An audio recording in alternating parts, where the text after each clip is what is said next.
సాయిబాబా లేని చోటు భూమిపై ఎక్కడా లేదని, ప్రతి మనిషిలో బాబా నిక్షిప్తమై ఉన్నాడని, సాయిబాబాని కొలిచే ప్రతి భక్తుడి హృదయమే బాబాకు దేవాలయమని శ్రీ షిరిడి సాయిబాబా శ్రీ జ్ఞాన సరస్వతి దేవాలయ కమిటీ అధ్యక్షుడు ఇల్లందుల శ్రవణ్ కుమార్, ప్రధాన కార్యదర్శి దొడ్డి సుధాకర్, కోశాధికారి కర్నాటి జనార్దన్ అన్నారు.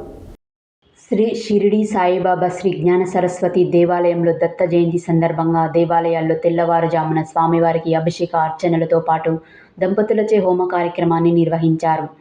ఈ సందర్భంగా ఆలయ అధ్యక్షులు ఇల్లందుల శ్రవణ్ కుమార్ మాట్లాడుతూ, కోరిన కోరికలు తీర్చే బాబా దేవాలయంగా ప్రసిద్ధికెక్కిందని, ఇక్కడికి వచ్చే ప్రతి భక్తులు బాబాని కోరిన కోరికలు తీర్చాలని వేడుకుంటున్నారని తెలిపారు.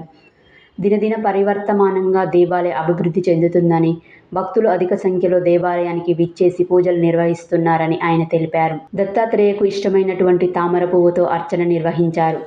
దేవరకొండ పట్టణానికి చెందిన చిలువేరు చంద్రమౌళి గురుస్వామి, పెండెక్కర్ నాగేశ్వరరావు గురుస్వామిలచే హరిహరపుత్ర శ్రీ అయ్యప్ప స్వామికి అభిషేకాన్ని నిర్వహించారు. స్వామి శరణమంటూ దేవాలయంలో అయ్యప్ప నామస్మరణతో మారుమోగిపోయింది. పాలు, పెరుగు, నెయ్యి, తేనె, పంచామృతాలతో అభిషేకం నిర్వహించారు.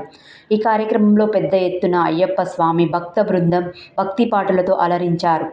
ఈ కార్యక్రమంలో అధ్యక్షులు ఇల్లందుల శ్రవణ్ కుమార్, కార్యదర్శి దొడ్డి సుధాకర్, కోశాధికారి కర్నాటి జనార్దన్, నీల సంజీవ్ కుమార్, అల్వాల్ రెడ్డి, జైపాల్ రెడ్డి, పానుగంటి మల్లయ్య, నీల పాండురయ్య, కర్నాటి పురుషోత్తం, ఇల్లందుల బుచ్చిరాములు, మున్సిపల్ చైర్మన్ అల్లంపల్లి నరసింహ, దొడ్డి వెంకటేశ్వర్లు తదితరులు పాల్గొన్నారు.